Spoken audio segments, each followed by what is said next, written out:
Monsieur Legault, vous m'entendez? Oui, Voilà. je vous entends. Alors, Raymond Bachand vous a traité de matamor.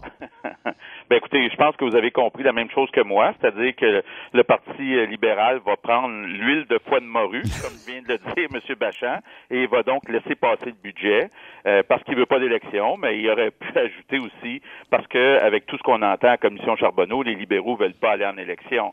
Mais ce qu'il dit pas, M. Bachand, c'est qu'il va aller contre ses principes, parce que une chose qui est bien claire, là, c'est que les Québécois actuellement, c'est peut-être vrai qu'ils veulent pas d'élection, mais ils veulent pas d'augmentation d'impôts et de tarifs. Ils pensent que, comme on l'a dit pendant la campagne électorale, actuellement, il faut équilibrer le budget en réduisant les dépenses, surtout les dépenses de bureaucratie, et c'est pas en augmentant les impôts ou les tarifs. Puis nous, ben, on veut respecter nos principes. C'est pas tellement qu'on veut retourner tout de suite en élection, mais on pense que sur un budget de 18 mois, là, parce que c'est exceptionnel, on va avoir demain un budget qui va couvrir la période jusqu'au 31 mars 2014. Ben, on peut pas supporter là, qu'encore une fois, plutôt que de couper dans les dépenses, on augmente les impôts et les tarifs des Québécois. Mais M. Legault, vous l'avez rencontré, Nicolas Marceau. Il a rencontré l'opposition avant de déposer ce budget demain.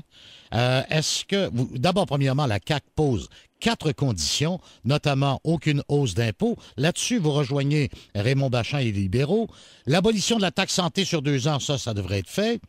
Et l'atteinte de l'équilibre budgétaire comme prévu l'an prochain, M. Marceau a dit que oui, l'objectif sera respecté.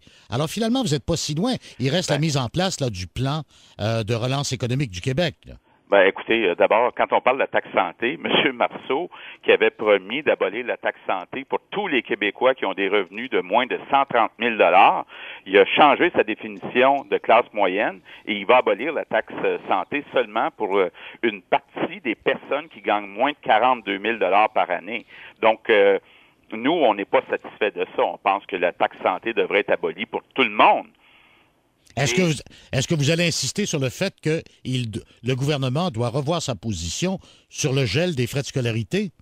Oh, écoutez, je pense pas là, que ce soit un item majeur. Évidemment, il faut regarder l'ensemble du portrait. Tout le monde s'est d'accord avec ça.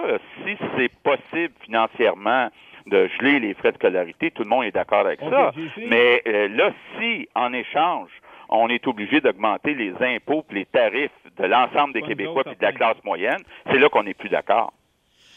Monsieur Legault, ce retour à l'équilibre budgétaire, pensez-vous qu'il est comme obligatoire parce que ce sont maintenant les grandes agences de cotation qui dictent finalement la suite des choses. Quand vient le temps d'établir un budget, et ça concerne même le budget du Canada, c'est maintenant une sorte d'obsession de dire on ne veut pas voir la cote du Québec être ramenée par les grandes agences de cotation. Oui, effectivement, là, je pense que toutes les indications qu'on a eues au cours des dernières semaines, c'est que si le gouvernement du Québec, dans son budget demain, ne rétablit pas l'équilibre budgétaire l'année prochaine, il y aura une décote.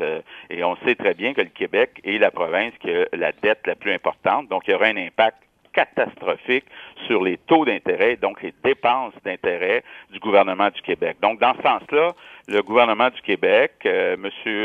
Marceau, Mme Marois, n'ont pas le choix. Mais là où ils ont un choix, c'est est-ce qu'on arrive à l'équilibre en augmentant les revenus, donc les impôts, les tarifs, ou en réduisant les dépenses? Et moi, j'ai bien peur, là, ce matin, M. Marceau nous parlait d'un équilibre. Nous, on pense là que c'est impensable aujourd'hui d'augmenter les impôts et les tarifs. Donc, on va être conséquent. On va y aller selon les intérêts des Québécois, pas selon des intérêts partisans, comme semble vouloir le faire M. Bachand. Alors, merci beaucoup, M. Legault. De la pause, on verra tout ça demain. Je ne sais pas d'où vient la voix de Michel Villeneuve, le